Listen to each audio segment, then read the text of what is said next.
It's over. It's over. It's over.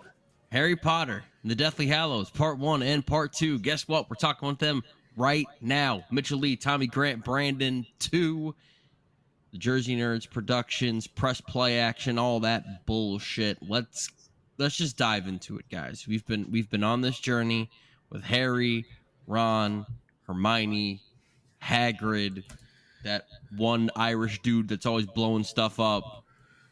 We're here with all of Seamus. them. Seamus, you Yeah. motherfucker. He has the only Irish Yeah. name in the movie.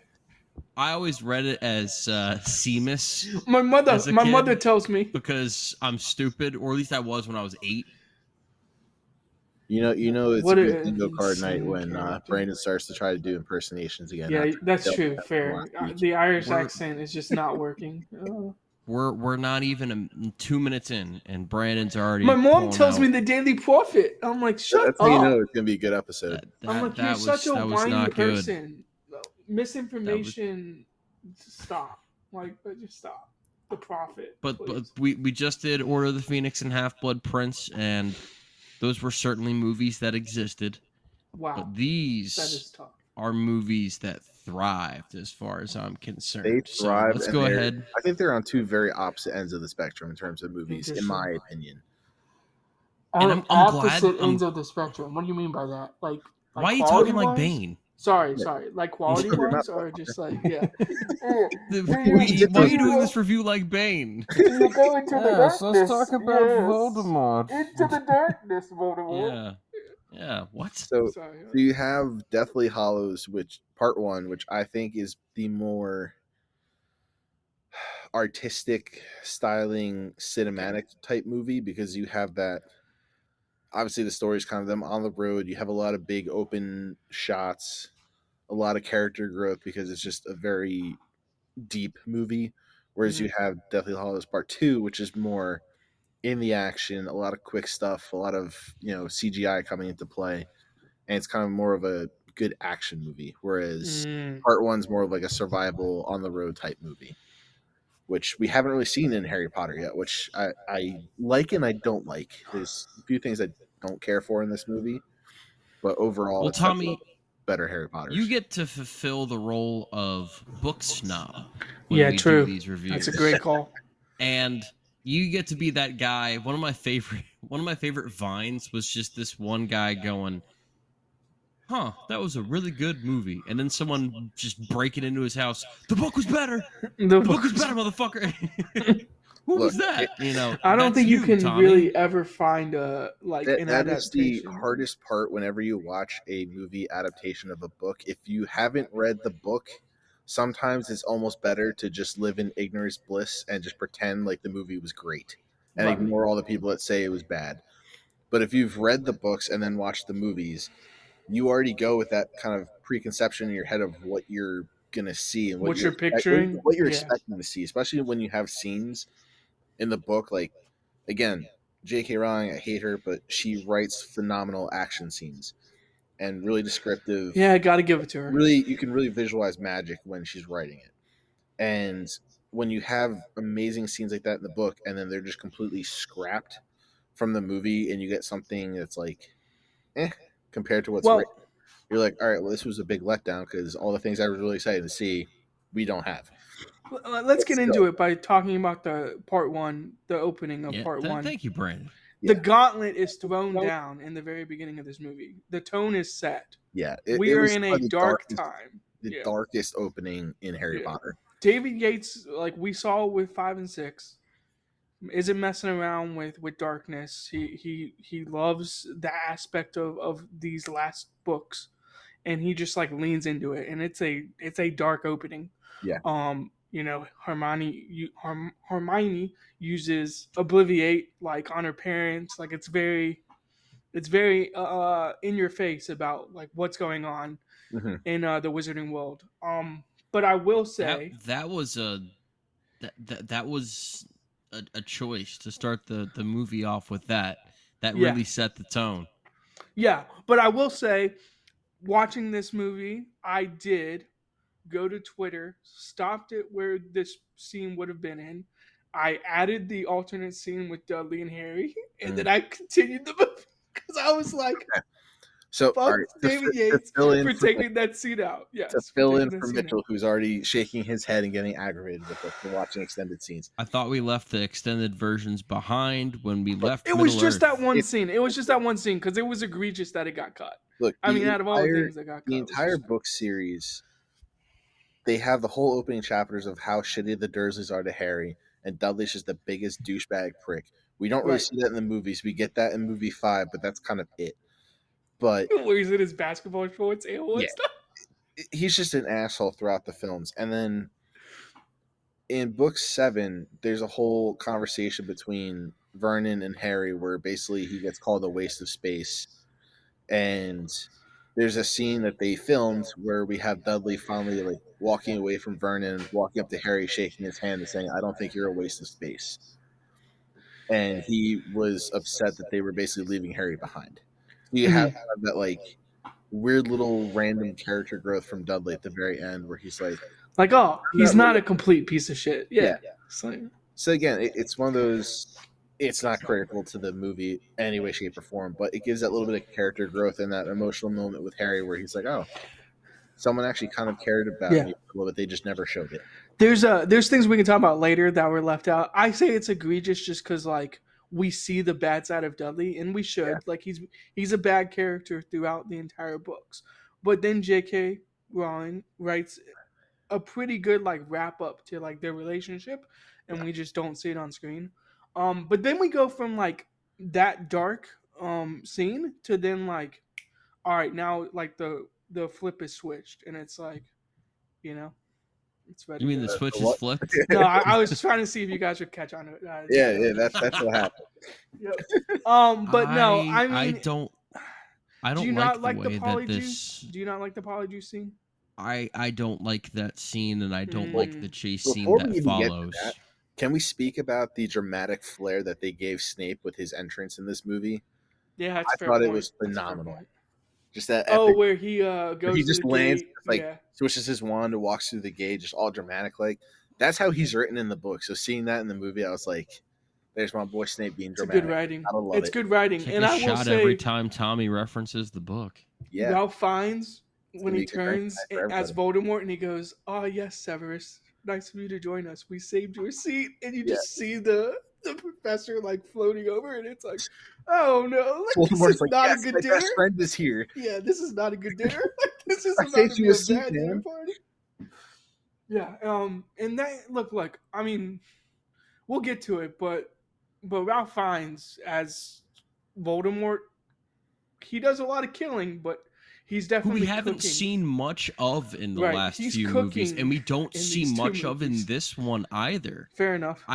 I said it after in our last reviews. I'm like, huh.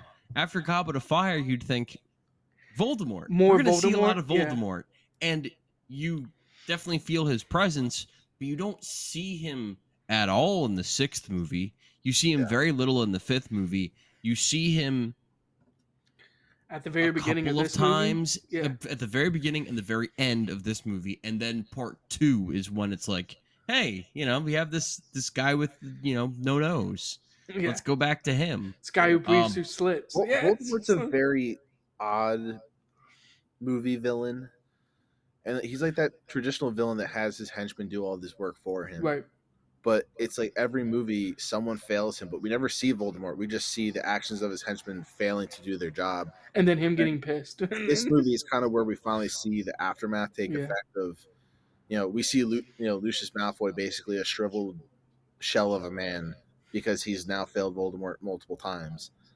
and mm. this is where we kind of see Voldemort being a villain, not just to regular people, but to his followers too. And I thought The that was scene where he takes his wand and breaks the handle off, and he's Mhm. like, "Hmm, I guess I'll use this. It's not worthy of me, but Yeah, whatever." Oh, he's basically just trying to humiliate him, basically. yeah, Um, yeah, we definitely see like he's not really playing around when it gets to like this part of the books and part of the movies. He's kind of like, all right, this is the end game basically.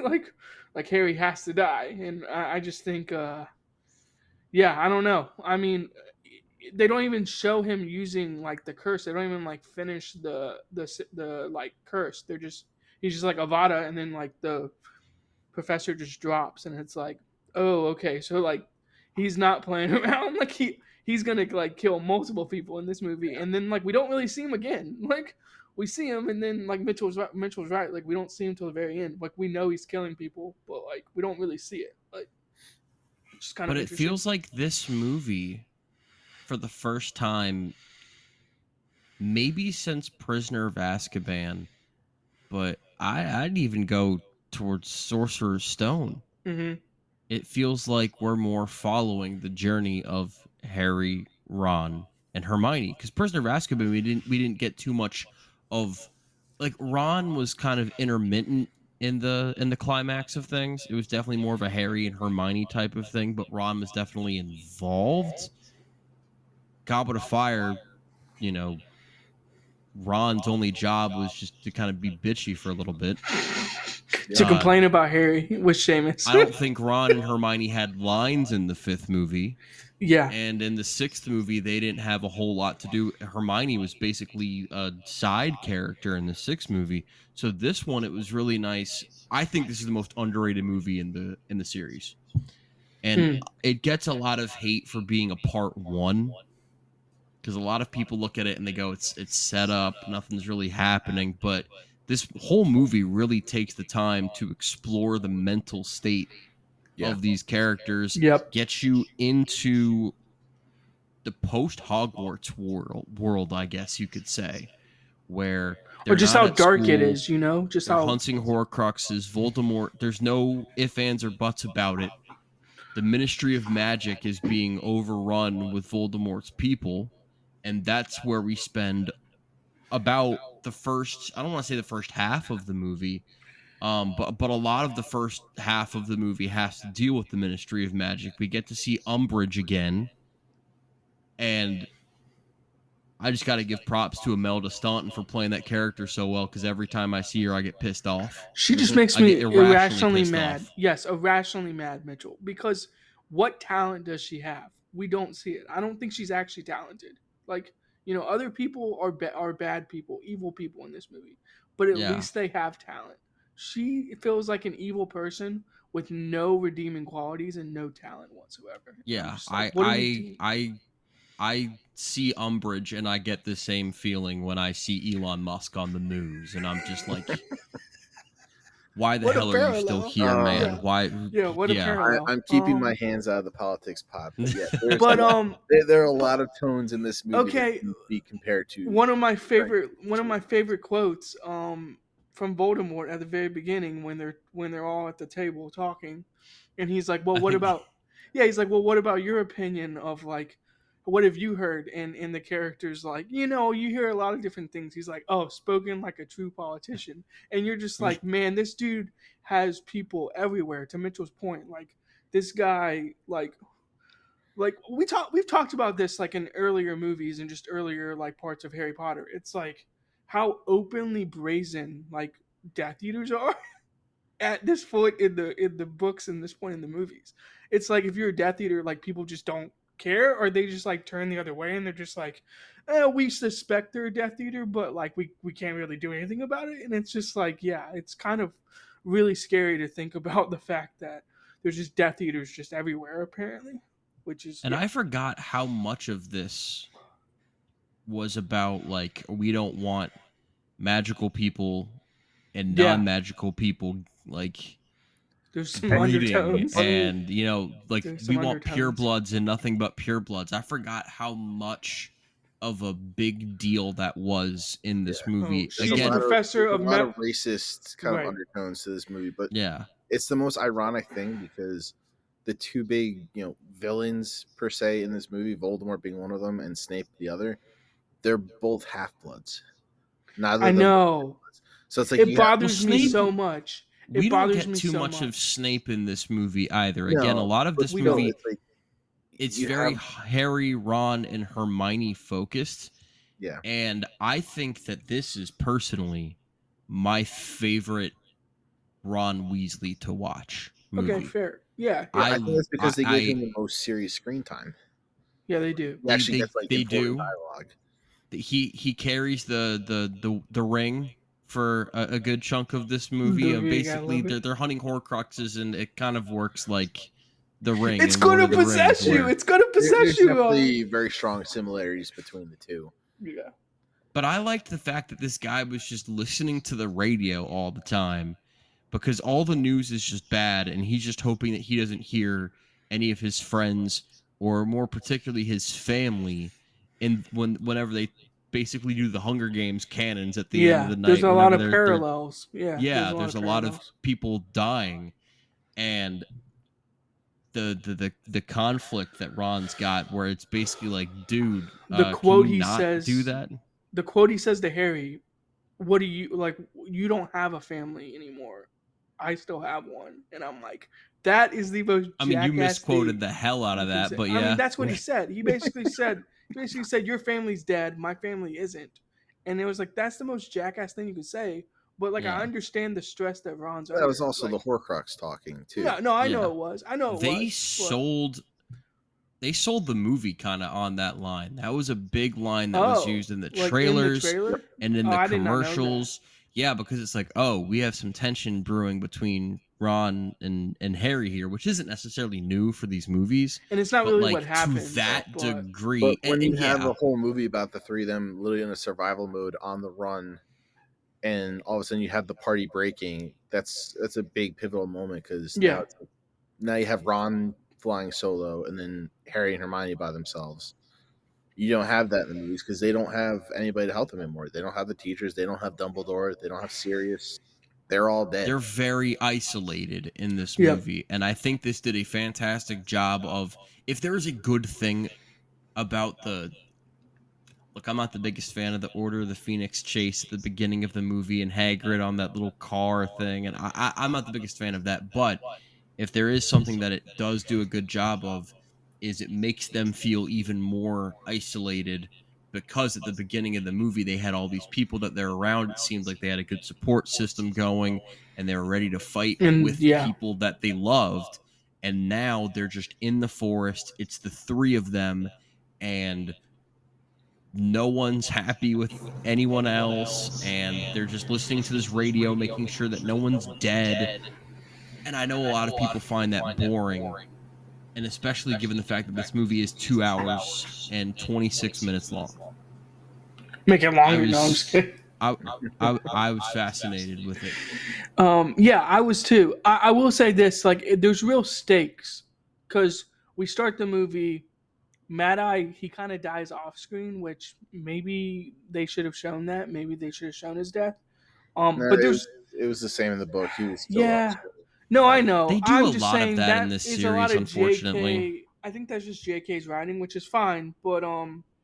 But for such a, I guess he's not a pivotal character in the movies, but I feel like in the books, like Mad Eye is like somewhat important. So I he's just wish your he would write experienced war stuff like veteran that. that like you want to have on your side in a fight, and so Right. losing him And, that takes a like toll. Lupin immediately goes like interrogates Harry like are you the real Harry?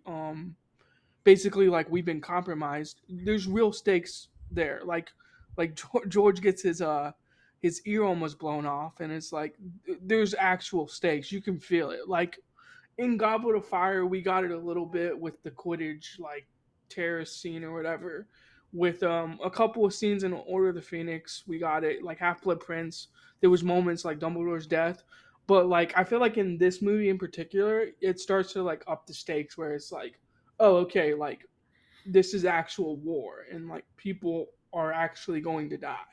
Um, yeah, I just feel like it hits you with that, and it hits you in like immediately in this movie. It's just like okay, like Mad Eye's gone. Like now we're on our own because we can't trust anyone. Like Yeah, they go to a random diner in England and they get attacked by Death Eaters. It's yeah. just like yeah, it's like they literally can't go anywhere without I getting would almost attacked. categorize this movie as like a psychological thriller Yeah, because the entire film, like you have Ron, who's pretty much like every day I'm away from home, and every day we're out here is another day that someone in my family could die. hmm And Harry on the same boat is kind of going, any day we're out here, every single day we're out here, more people are dying because I haven't succeeded Because of me, up yeah. because Dumbledore didn't give me all the information. And it's kind of that first moment where Harry's like, I didn't ask enough questions when I had the time. Yeah. Well, I and I also guess we really can liked. transition. Oh, Go ahead, Mitchell. I was just say we can transition from the ring to like the sword scene because the sword, like that's when it really starts to pick up. Like they find the sword, what things I start was going to happening. say But go was ahead. there's that scene that I really it really stuck with me the first time I saw it back in 2010 as well. Was the scene with the Deathly Hallows, Mm. and Oh, they like kind the, of the You're do it talking with about animated like this the the illustration? animated. Yeah, the Yeah, illustration. I Yeah, thought that yeah. was a really engaging way to tell that story, and I It thought that it was. was really well done, and it was just fun to watch. Yeah.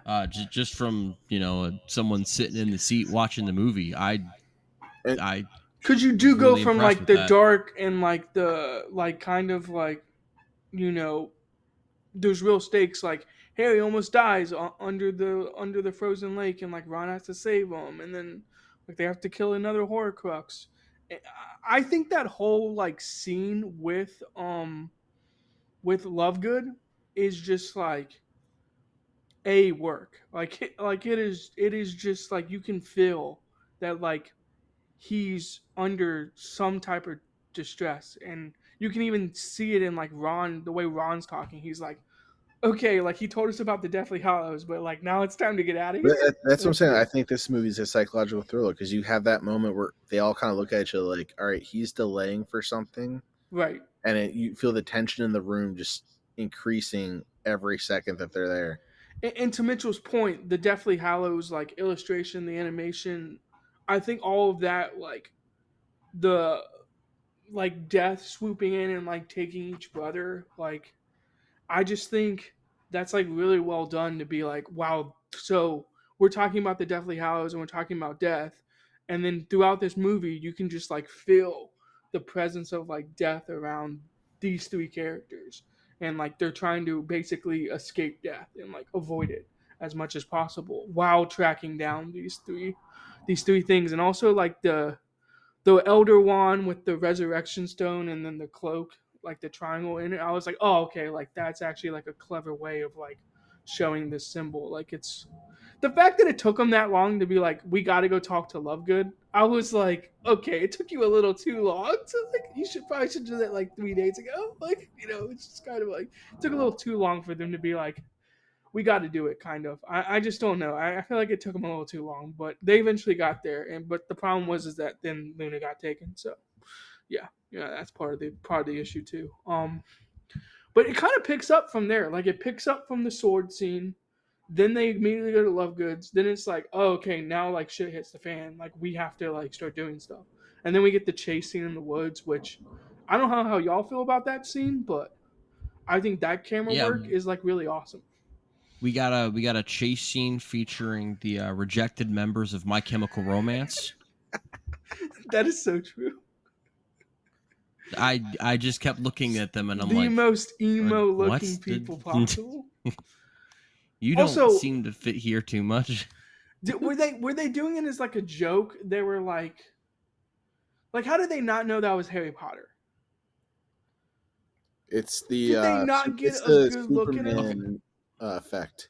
You think the glasses is the reason why? Like I don't get it. Like you get a clear look at him, and then they take like the three of them take off running, and the guy's like, "Well, don't just stand there, get them." And it's like we could have grabbed him 5 minutes ago. Like what are we doing? Like I I just don't know. everyone's like, yeah, we're looking for Harry, Ron, and Hermione. So we find Ron, we find Hermione, And this and then we random find dude this doofus. who got hit, Like, who clearly got hit by a spell. Like yeah, we found this exactly. random And dude. like, he's kind of built like Harry Potter. He's got the same hair as Harry Potter. It Huh. took him to lift up the hair to be like, oh yeah, that's definitely Yeah, him. Harry Potter. It's just stupid. He goes, my name is That's Vernon. that's why you didn't go to the Black Parade. Right, yeah. I just, I don't know. I mean, also, what's with the Clone Wars the clone like type aim in this movie by some of the wizards. Like, can we not hit anything? Like, I mean, I know they're running through the woods, but like, my God, some of that aim was awful. It was like Star Wars, watching these people not be able to freaking shoot anything. It's like, how are we missing this bad? I don't know. It was kind of funny watching just that entire chase scene and watching people miss and being like, this is peak action right here. Yeah, I don't know. Also,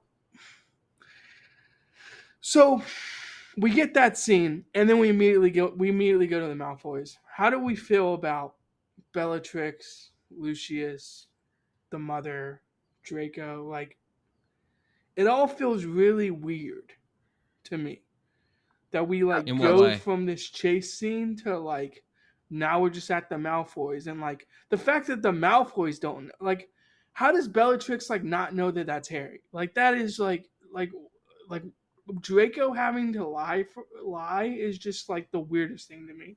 I Maybe mean, they just didn't do a good especially since job. he's with Ron and Hermione, that should have been the biggest dead Yeah, it's giveaway. just like the biggest dead But giveaway. Like, again, who it's else would have it's been with him? it's Like, the Superman effect of the film. yeah, I guess you're right. I mean, uh, how do we feel about Draco's character? Like, I mean, just really the entire Malfoy family, just a bunch of soft people, very soft. This Wait, is I'll my say it's my answer to it. wasted potential.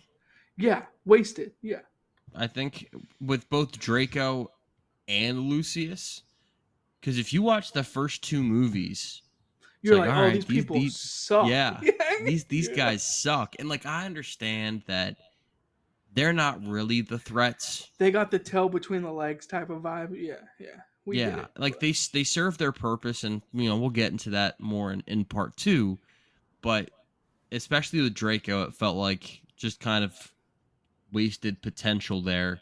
Um, and I know there are some people that feel the same way about Bellatrix Lestrange, but I just don't ever think that that character was meant to be too much more that than character was what almost she like, is. here's He just was meant to just be a a little bit of chaos sociopath. on screen, Yeah, essentially. But I think this was kind like, of here's a sociopath. Like, these are the type of people that follow Voldemort, basically. You know what I mean? Yeah. yeah, but it was also kind of showing how the Malfoys, they were, pure blood family. They have a lot of money. They've always kind of hid behind their power of money in the world, so that allowed them to rule. But they're now in a world where money doesn't mean shit because Voldemort doesn't care about money. He just cares about power and killing. So now they're in a position where what gave them power before doesn't give them power anymore.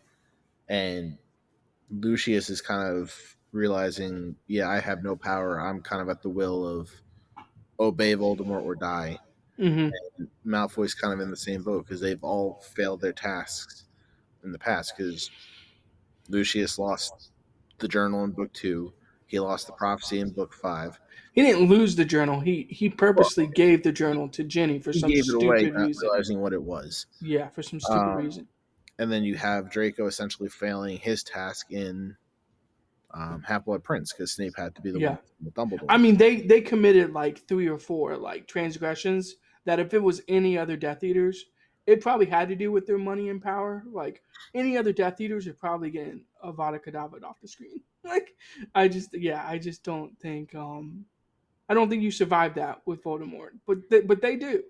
And then you get the scene with like the dungeon, and I'm just gonna flat out say it like yes, Dobby appears at the very end of the movie, and he's clearly the MVP because he saves them all.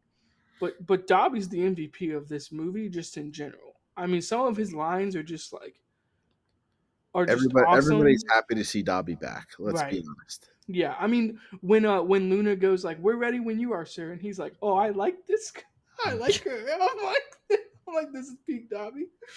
Like, when we have a friend, we have Howard Mitchell who was like, I hate Dobby from the second movie, and I'm like, what are you talking about? Dobby's like the best character. I Well, was like, that's kind of the vibe everybody has about Dobby in the movies because you yeah, have fair. movie 2 Dobby, which is much different from Yeah, he's a movie pain in the ass. He's a 7 pain in Dobby. the ass. Yeah, movie seven Dobby is. I mean, he's the MVP. I think he's the best part of the movie outside of like Mitchell said, like this is Ron Weasley's like moment basically. These two movies. So yeah, And not to be the book snob, but Dobby had a much bigger roles in the middle books where Oh yeah, no, he had agreed. more growth. I mean, he was the one who gave Harry the gillyweed in. Just write that out. Just cut that out. Give that to Had to Neville. give that to Neville to have him have a little screen time. Also, What's I wrong with don't think Neville? I don't think it's tiptoed around enough that Neville Longbottom could be the chosen one. Yeah, that's It's kind of like it's the very tiptoed in the weird book, canon. like he is, like there's a possibility he's the chosen one, and Voldemort chose the wrong person. Um, There's also the fan yeah, theory out there and the headcanon that Malfoy secretly wanted to be Harry's friend all those years, and he was the one that sent Dobby to Harry's house in movie interesting. two because he's a house elf. He's supposed to be stuck at the house and not have free will to travel wherever he And wants. so that's why he was saying all the things about And he Harry was like, "Well, Potter. you're in danger. I need to come save you." Why would Yeah. he do that and disobey his family unless he was given an order to do so? Mm. So I kind of support that a little bit. I think Malfoy, because even in this movie, we see Malfoy had that hesitation of he had the moment to be like, "Yep, that's Harry, take him out," but he didn't. Right. He has that opportunity multiple times to be quite honest. So that's It's my almost like he wanted to get disarmed, so then he lost the power of the yeah. wand. Um, yeah. But we lose Dobby at the end of this movie, and This is that scene something. It is doesn't have to happen. Let's just get it out of the way. JK, this is bad. This is bad writing. It doesn't have to what? happen. It doesn't. What? I mean, So I know there's all right. stakes involved, but like, So can't we just here's injure him? my Can't we gripe just with injure this him? movie. So I think this movie could have been a little bit longer and ended at a different point to allow movie two to have more focus on the actual Battle of Hogwarts and what happened because Hmm. that was the biggest You climax. wanted 2 hours and 40 minutes, 2 hours and 45. Yeah, like Yeah. what? Like first off, why did we have to end on another death? We had book five, or book four, and on Cedric's death. Book five, and on Sirius' death. Book six, and on Dumbledore's death. And then movie seven, it's like, oh yeah, let's just drop Dobby in there, have everybody It's just excited, and then kill him cliffhanger. off the last scene. Yeah. Like, come on, that was Made sense terrible. to me. I thought that was the perfect stopping point, and then Voldemort gets the Elder Wand. That's right where you leave him. I thought that was perfect. I didn't think I, it was I like would a have bad idea. We're in the personally, wizarding world. We can't stop a house elf from getting hit by a knife. Like there's no I cure for that. There's nothing for that. Like for me, I would have loved it if they ended this movie with them realizing that they have to go to Hogwarts and have it like basically ending with like we need to go back mm, to Hogwarts and have Snape, not Snape, we need grip hook. Voldemort basically like we need to go to Hogwarts, like they're gonna be going there. Kind of have that ending of like they're gonna collide at Hogwarts. Like Nah, Do you you start buy the the second one theory? off with an action scene. I 100%. The only reason I support Dobby's death is because if you don't have Dobby's death, then they can just apparate into Hogwarts. Like Dobby can just move them in but basically. yeah, I understand why they had to kill Dobby off in the books, but I'm just like, That's why. I why mean, did we have to end the movie with Dobby's death? so you wanted to We end started it. the movie You with wanted to end it at like the with tunnel. Hedwig's death, and then we end it with Dobby's death. Is that the idea? You want to end it with like where Neville is basically? Like, oh hey guys, like here's this random tunnel that wasn't No, built like not even months ago. that. It was just like the whole Gringotts scene because that's still them on the run That's a essentially, good point. and Yeah. have it end with where they're kind of escaping on the dragon, and then have that moment where they come out of the water and they're like, and Harry's like, "We need to go to Hogwarts." That should have been like the end scene of like, "Oh shit, we're going back to Hogwarts," because this was the only movie where they weren't at Hogwarts the entire time. So Yeah. I would have liked it if they ended on that and be like, "All Oh, right, they ended at Hogwarts. Yeah. Hogwarts." It's cool to be wrong every now and Se- then. I do well, It is. forgive you. also, if we transition to part two, Well, Severus's let's entrance in part two is also like very funny to me. It's just like if anyone helps this man, Hey, let's give our stop grades jumping for the ahead, Brandon. first Come on. one, yeah, sorry. and then. But before we give our grades, you know you're not getting out of here without some Mitchell box office trivia. It's not happening. We love some box office shit. Yeah, Dude, this is what I look forward to every week. All yeah. right, I just so type in Google before we start. Oh, you 20 suck. Harry 2010 Potter and movies. the Deathly Hallows Part 1. was the 5th highest grossing movie of 2010 That seems low for a seventh Harry Potter domestically. movie. What were the 4 movies that beat it? 4. 4 movies. Toy Story 3, That Wow. was the highest grossing movie of 2010. Inception.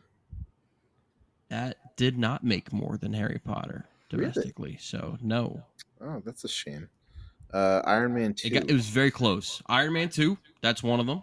You got halfway there. That's Let's let Brandon get some shots in. Shutter Island, because it's Leo. Not even remotely close. Nope. No. I don't know, man. If you ask me what's the best movie of 2010, The Fighter. But you know that obviously didn't make any money. We'll do that podcast next week. You know, we'll. Yeah, fair. This is about box office. Two I know. others. I'll give you a hint for one of them. Book series. Book series. not the Narnia movie. No.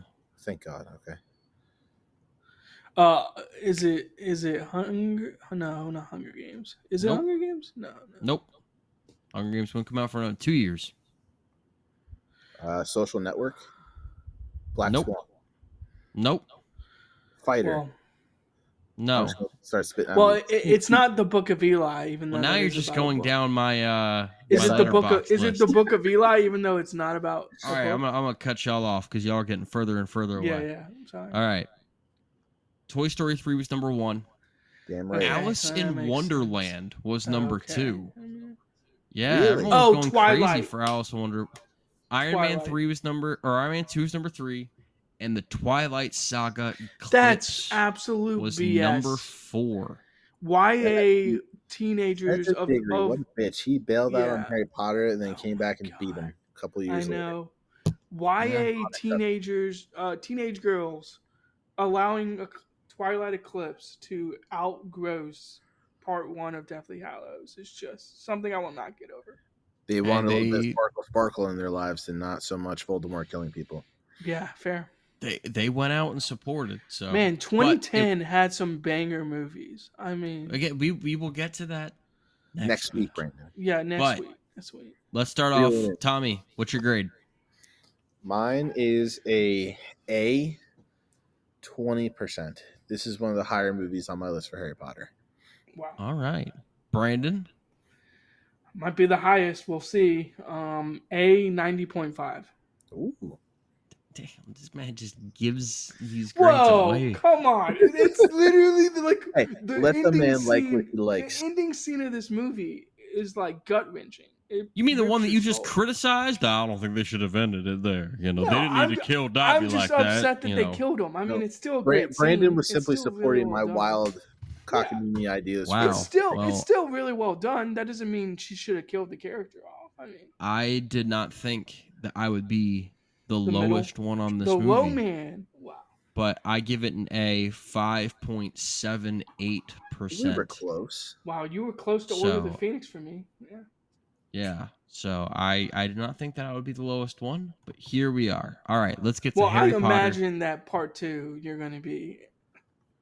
Harry Let's Potter and the Deathly jump ahead Hallows Part one 2, year also later. known as, I think, the best one in my personal opinion. This was the highest grossing movie of 2011. You don't have to worry about Twilight beating it out. Damn right. Number 2 was Transformers: Dark of the Moon, and then number 3 was Breaking Dawn Part 1. What was number Breaking Dawn. 4? Yeah, I've been focused on 2010 lately because of your list going on. I've been trying to catch Yeah. up. Same. So Well, I'll tell 2011 you. I'll tell you. Hangover 2. bullshit. People were losing their mind for the Hangover. Yeah. I Number forgot 4, about highest that. grossing. Craze. Yeah. That did have a lot of a craze behind it. Margin Call Um, wasn't doing it for people. Drive, Warrior, you know. Nah. Yeah, not even Moneyball? close. A good baseball movie. Moneyball wasn't doing it for people. Yeah, no. Captain America: The First Avenger. That didn't. Not quite. But this was the movie event of 2011 by far, hands down. Yeah. Part 2, this 10-year saga, Harry Potter coming to a close. Everybody loves a And good epic finale. So do people just like skip part one? They were just like, "Ah, time to lock in for part two." They're like, "We'll watch part one at home. Time to lock in." I mean, this made the first one worldwide went 960 million. The second one 1.3 billion. So a lot of people, either you got a lot of people watching it multiple times, or a lot of people that are just like, you know what, I'll show up for part two. I don't Right. need part Let's do one. like I'm a not a completist. part one before part two type of marathon. I guess. Yeah. Let's do that. So Tommy, I Yes, know that this movie didn't begin where you wanted it to begin, but we're going to talk about how it began we're gonna talk about with it.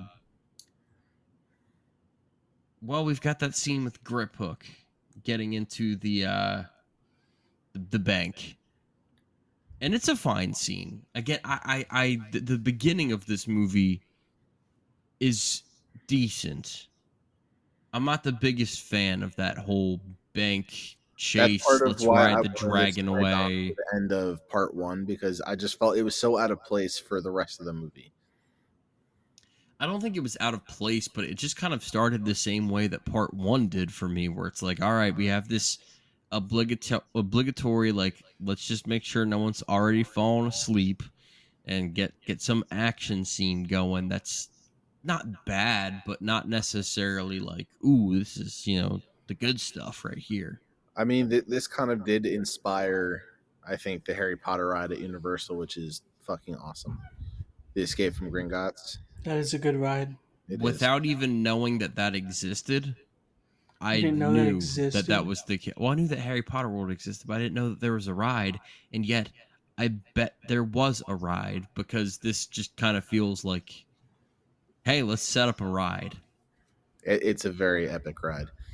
Um, I like. This is my second favorite Harry Potter movie. Spoiler alert, but I still it pisses me off because this is the one movie that cuts so much action out from the book. The seventh book is my favorite. So there are so many scenes I was looking forward to in this movie, and they just didn't do it. And especially how they ended this movie was just a complete 180 from what the book was. And I know that pissed off a lot of people when they first saw this movie. That being said, it's still an epic movie nonetheless, which I love. A lot of great action. A lot of great action, but what I think that any of these real concluding chapters of these series, we talked about it already with Lord of the Rings. Hmm. We talked about it with The Dark Knight Rises. We will talk about it down the line when it comes to like Avengers Endgame and Oh yeah, that type of thing. Um, is the emotional fulfillment that comes with these stories and arcs coming to a close yep, and things being revealed and these moments that we've kind of been waiting on for mhm, uh a decade now finally happening. And I think that whenever anyone talks about this movie, the go-to is to talk about Snape and to just kind of give Alan Rickman his flowers for how good he was as Severus Snape yep, in not just the series, but in this movie in particular, because this is where you kind of learn everyone's plan as far yeah. as Dumbledore, Snape, and just wow. Fantastic stuff. And I didn't know any of that because I didn't get to the last book Mm, when I've never read Harry Potter and the Deathly Hallows. okay. So when I saw this in the theater in 2011, this was all brand new information to me. And I found it fascinating. Now I'm assuming you haven't read the seventh book since, like, that's the one No, book you haven't read. no. That's I wild. haven't read Half Blood Prince either, so Okay, that one's Order of the okay to Phoenix was skip. the last one I read. Yeah, the seventh was my favorite book by far.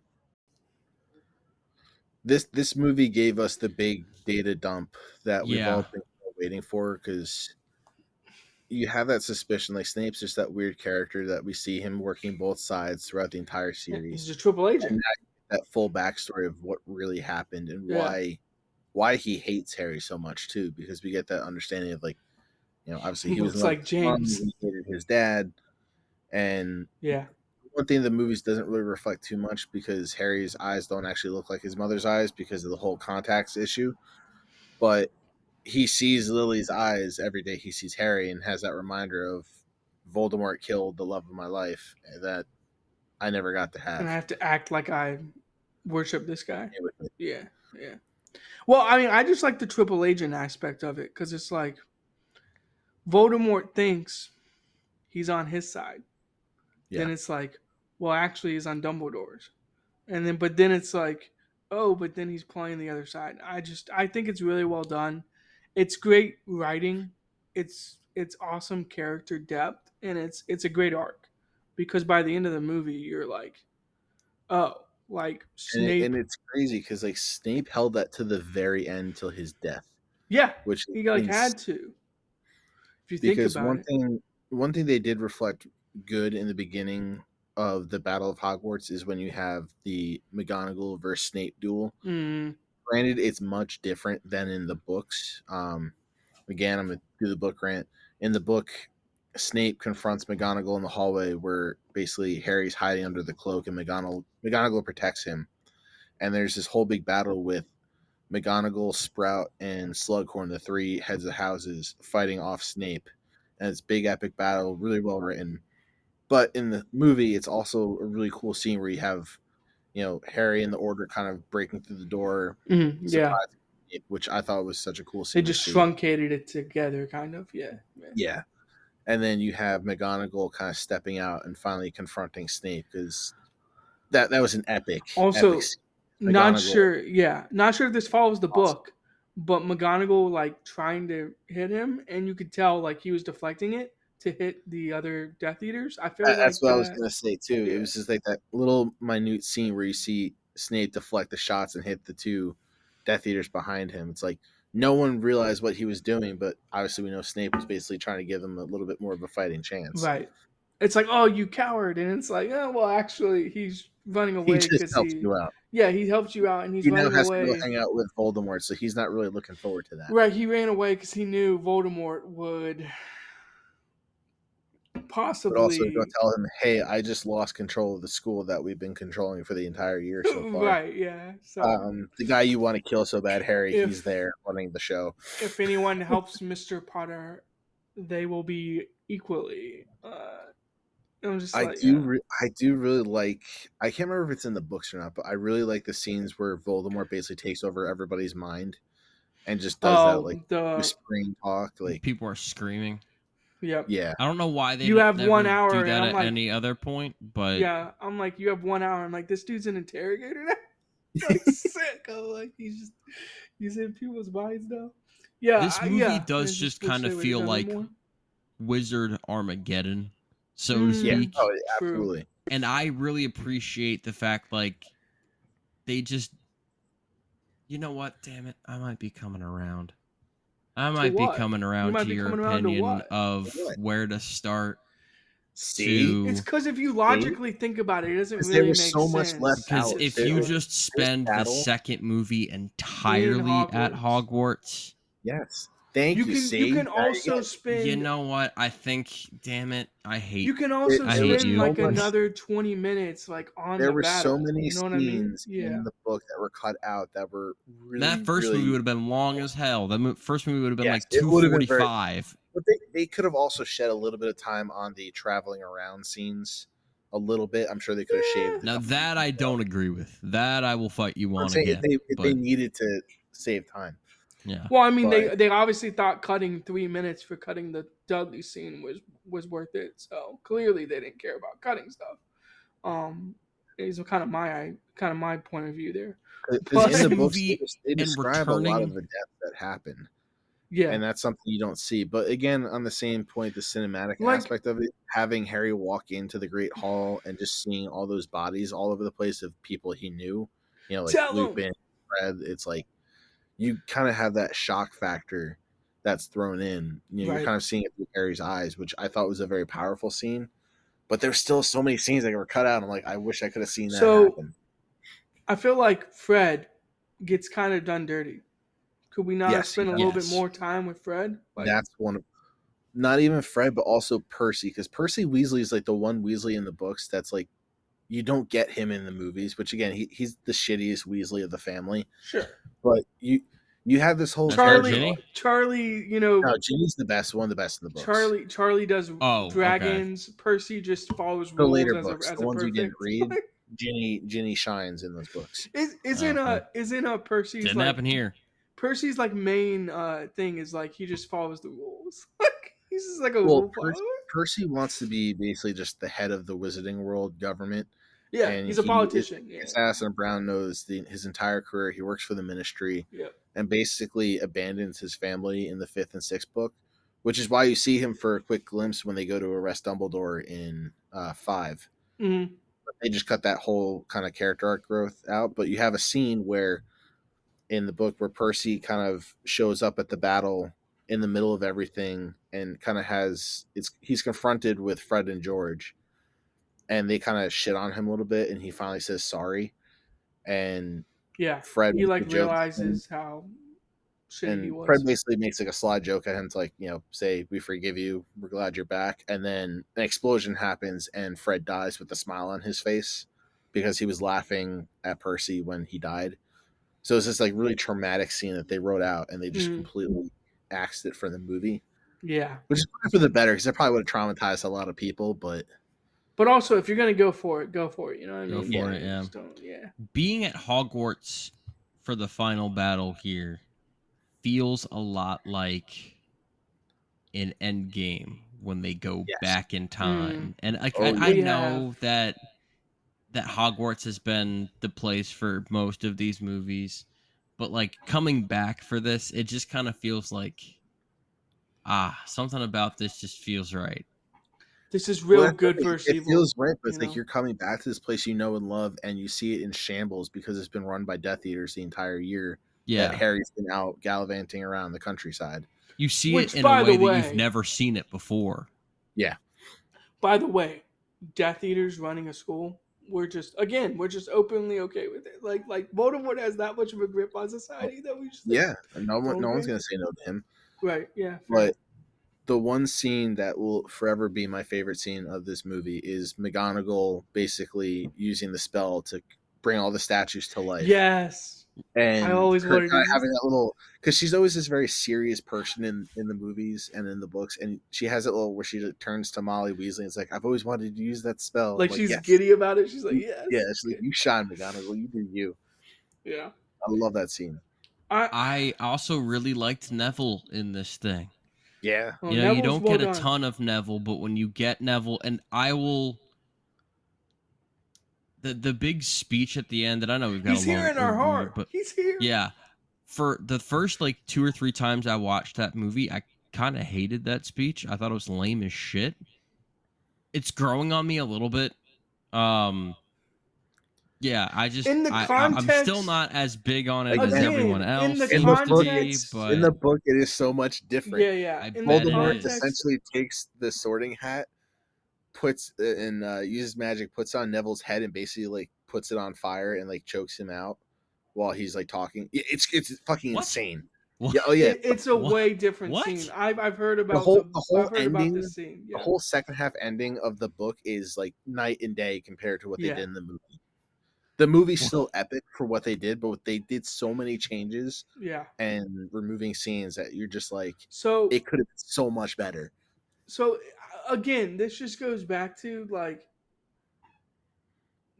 in the book, you get this feeling of like Neville could be the chosen one, and Voldemort is just like dismissing it because A, he's either ignorant or B, he just thinks it's Harry, basically. Well, he was told it was Harry by Sure, Pettigrew. That was the one thing that sure, kind of saved him.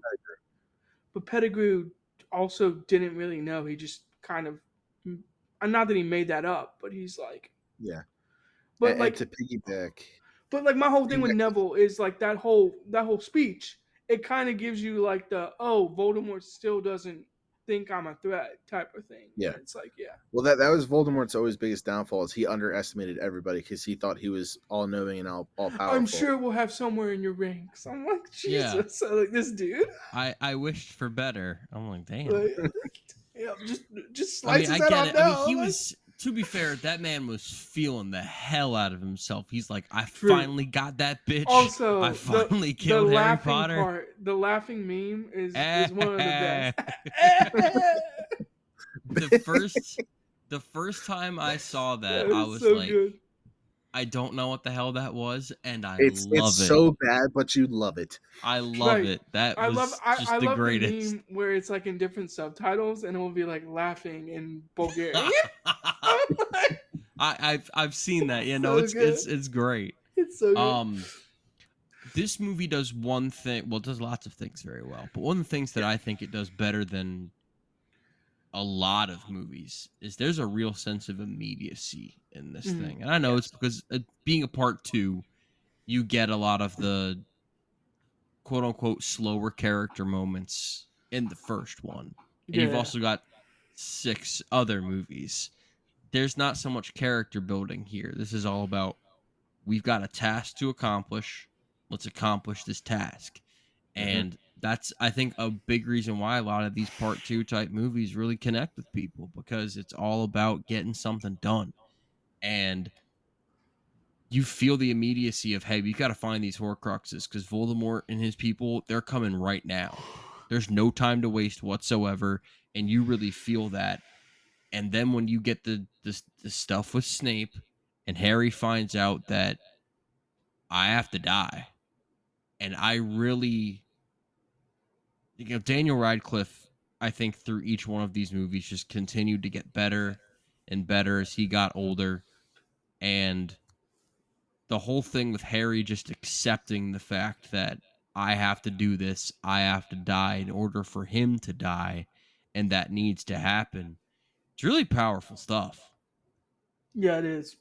But then you kind of also you're like, oh, that's where the resurrection stone comes in. You're like, oh, okay, now because you're thinking in your head like, okay, Harry has the invisibility cloak. That's one of the Deathly Hallows. Okay, we know the Elder Wand exists. Where's the stone? And the stone's been in the snitch the entire time. It's like, oh, okay, like But that's that the doesn't even really do much other than just allow him to see some of his loved ones before he well. goes off to Voldemort. It Doesn't doesn't it do him kind of bring anything. him back It technically? was also No, I don't kind think of that's what brought him back. Okay, it fair. was also Dumbledore playing the long game because that's something we didn't really mention with the last movie, but having Dumbledore's will being read off to the 3 of them and them getting stuff from Dumbledore That's definitely true. played a big part in that movie. You know, Ron getting the Illuminator, Hermione the book, and Harry, of course, the snitch, which held the stone. It was almost like he knew he was going to die, but he knew that Harry was going to open it at the right time, and probably take a while to figure out how to open it because just of how. Wait, is that what brought him back? Yeah, I swear. Yeah. Oh, That's my why But he it- dumbass didn't thought that die. it was Yeah, more that's like. why he didn't die. I was like, what are you Okay, talking about? But I was like, he like lets it go at a point Yeah, before he he does. goes into the He forest. drops it. So Well, the biggest thing that they take away from the whole Deathly Hallows is, again, this is context from the book, but there's this whole big power struggle looking for the Deathly Hallows. So many people were obsessed with finding it. The whole symbol that's and worn. Dumbledore apparently had all 3. Just like Well, Chili. Yeah. he didn't have all 3, but he knew where all 3 were because he Yeah. accomplished it, and that was the whole conflict with Grindelwald. That was him and Right. Grindelwald growing up. They were obsessed with finding the Deathly Hallows because they were obsessed with power, and him kind of giving Harry all of them and the option to be like, hey, this isn't all what it's written up to be. It's not what you need in life, but here's the opportunity to have the opportunity to see your parents actually in person, Right.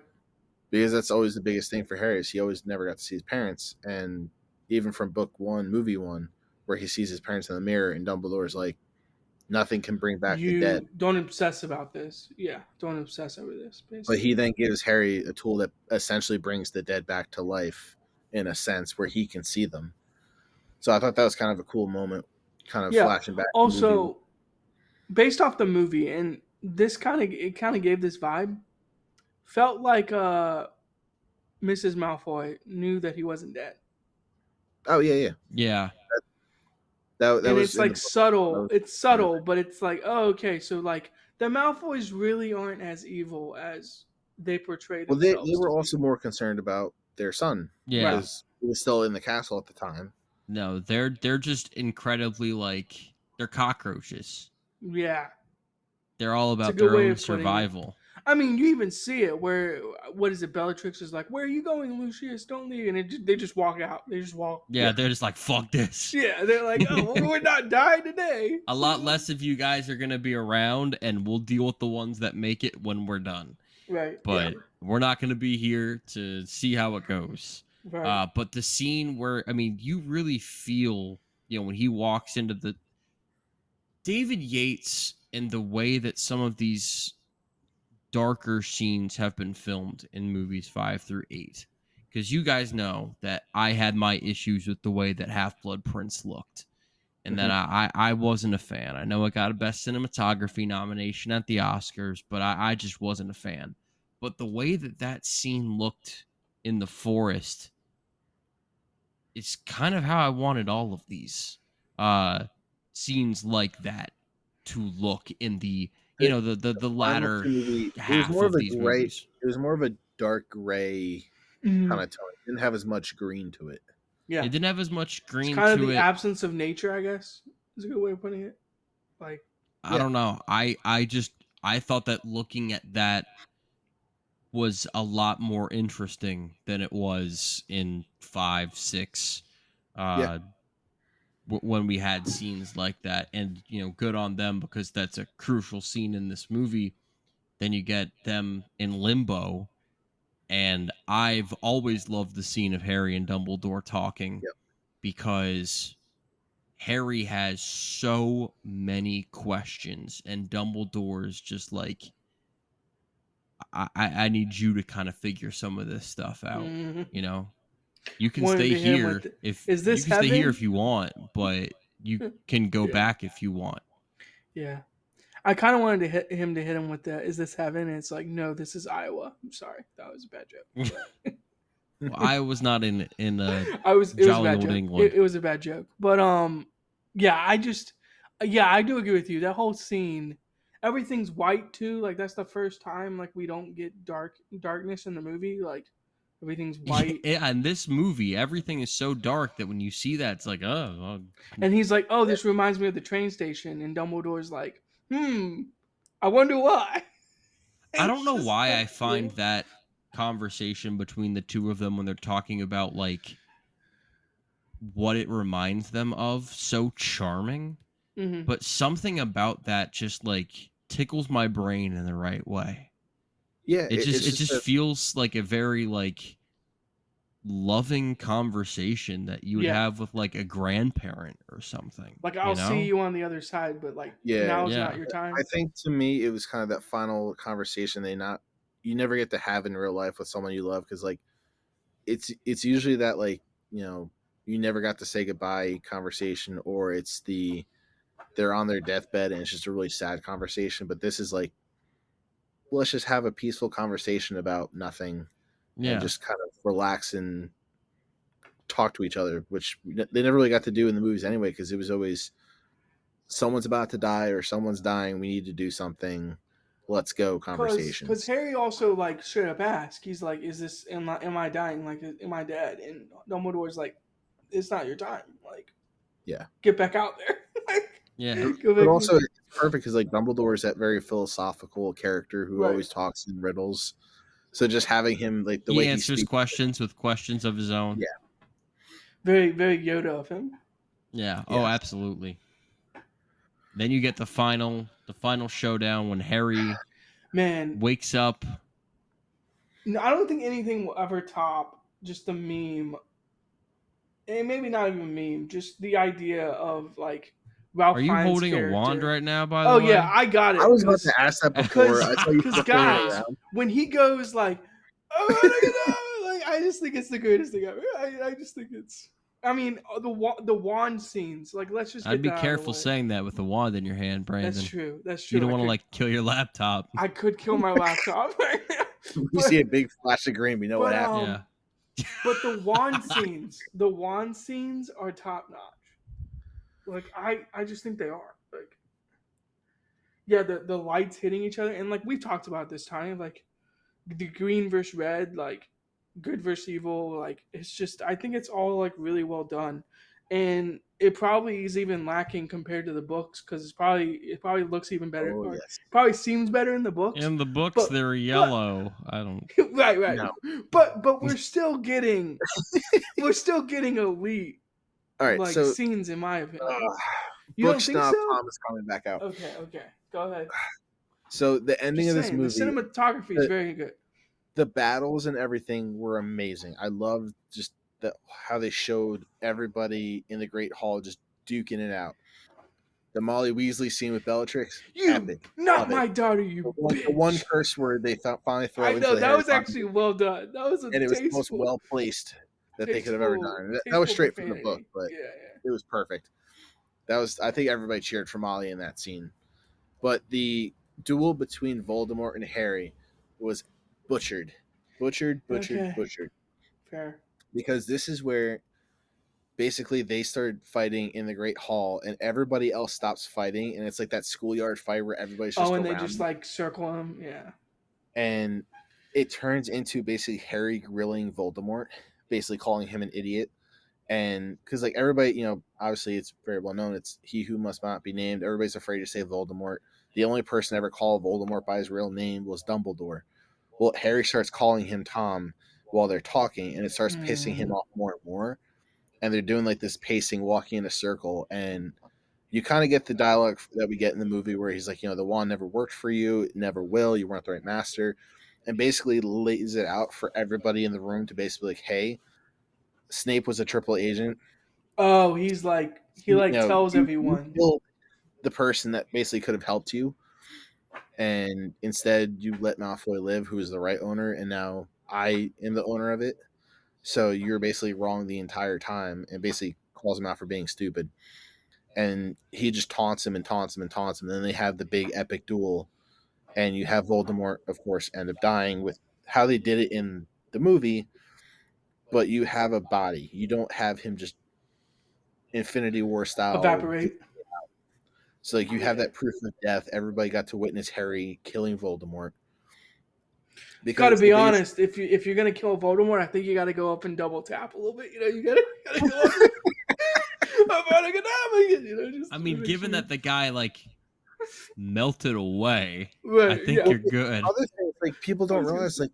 like when you watch the movies and the books, there's always that big debate of when Voldemort first died. Everyone's like, yeah, he died, but he kind of just disappeared. We don't know where he went or what happened to him. And then he comes back to life. Everybody's like, oh, well, we didn't see it, so he's not back until people finally saw Right. him in five. Skepticals. So, Yeah. so to have this ending of where it's supposed to be this big climactic scene where Harry lays out everything that people didn't know, kills Voldemort, everybody witnesses it, to a one-on-one showdown in the middle of the courtyard where nobody's watching. Mm.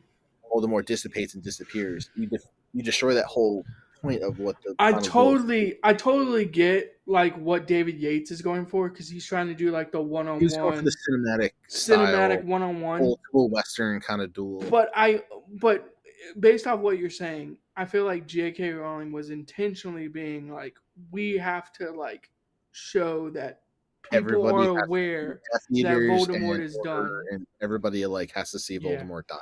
And like these Death Eaters are going to jail. Like they're well, maybe not because the Ministry is overrun with them, but Yeah. But um, then the other thing is after that we get the whole scene with our trio on the bridge, yep. and Harry snaps the wand, God, and again it was a cool scene, yeah. very cinematic. You got the whole background, which is beautiful. But in the book, the one thing Harry does with that wand before is, his wand snaps in the last movie, and that was like his Oh, big entry he into the wizarding world. So it's like constructs that his was wand again, right? He brings and his yeah, wand back. and he was like devastated the entire book of like, the one thing that was mine in the wizarding world is not broken. Yeah, where's my wand? People's, but he was told he couldn't repair it by Ollivander when he has that conversation with them. So in the end, he takes the Elder Wand to fix his wand and then destroys it. That could have been Which a cool 10-second scene, 10 and they second didn't. scene that would have been like, because honestly, when he snaps it, I already knew from the books that someone had told me that he did that. But when he snaps it, you're like, all right, but like, where's what wand is he gonna use now? Like Malfoy has his old wand. Like, Exactly. what They is don't show going it. on? There's Yeah. no Is context. he about to steal someone else's wand again? Like, what is going? Yeah. You So have a what is 2-part movie. Why couldn't you include these important scenes and that the were? wand picks the wizard too. Yes, Like, yeah, I feel like you kind of have to have that in there, and they just didn't. But and that those are the main things that really pissed me off about this movie, fair even enough. though it's still an amazing movie. I will say, I just think the cinematography, like Mitchell was saying, at the very end, like the scene in the forest with Voldemort when he kills Harry in quotes is great. The cinematography of the castle scenes for the most part just really well done, and I think Also, it just shows like how in control David Yates was of like the entire storyline basically. and we kind of skipped over the courtyard battle during In like the the main beginning, battle. The main battle where we have them kind of fighting off all the different creatures like the mm-hmm. Dementors, spiders. I thought that was a really cool scene because you kind of show all the things that they've faced in the earlier That's a books. fair point. You have the giants, you have the spiders, you have the Dementors, you have the werewolves, all kind of in one big scene, and how they shot, the trio kind of running Is one of through. the Death Eaters a vampire? Did I? No, What? werewolf. He's a werewolf. Okay, okay. Well, one of the Death Eaters was like eating one of the students, Mitchell, and so I thought like, oh, Well, he werewolves was eat people. sucking. Yeah, I thought he was sucking like her neck or whatever. Yeah. His character he is a werewolf by choice, Werewolf and by choice. Okay, yeah. prefers to stay in his. Werewolf state. He's not even in a werewolf state. He just chooses to eat people Right. because he's just that crazy, and he prefers to eat children. Well, makes sense why he follows Voldemort and is Yeah, a Death Eater. he's a crazy character in there, but Okay, I was just curious because I was like, because like that little like shot, that little scene, you're like, oh, these he's actually people are like not effing around. Like, yeah, he's the werewolf that turned Lupin into a werewolf as a kid. He's Oh, also the okay. one Oh, who turned Bill Weasley, who we See, see in the beginning of movie 7. with the cut. He's also the one that turned Bill. Yep, Yeah, a lot of context being left out. a lot of Come context on, being left. David. Come on.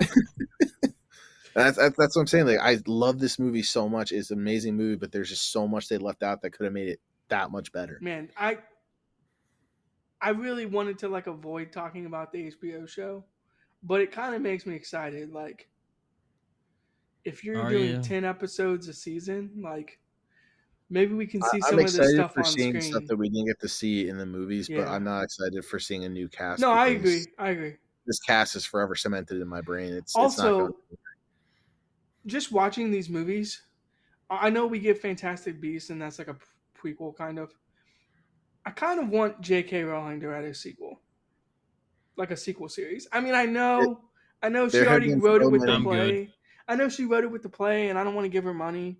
But like, if she wrote a sequel series with like Harry's kids and Malfoy's kids and Ron and Hermione's kids, like I would read it probably. Is what I was getting at. So I don't know. That's probably an unpopular opinion because of who she is, but I'd probably eat it up if we're being honest. Tommy, grade Yes, this dear. thing. Yeah, I know. I just skipped ahead to like let's just write a sequel series. I was so excited. Well, it We kind of do get connects the to our end epilogue though. We credits do get scene. the epilogue though, which is Yeah. nice. We get the epilogue. So I'm gonna give this movie an A plus 5%. 5%. It just peaks into the A+ range for me. Okay. I feel like It would be Mitchell. higher if they included all the goddamn stuff they cut out. Yeah, fair. I feel like Brandon? Mitchell's going to be higher than me, but let's find out. A plus, 25.3. My highest graded Harry Potter movie. Once again, I'm the lowest. Wow. I'm shocked. Miss I'm an- Man's like, oh, I love this movie. No A plus for him.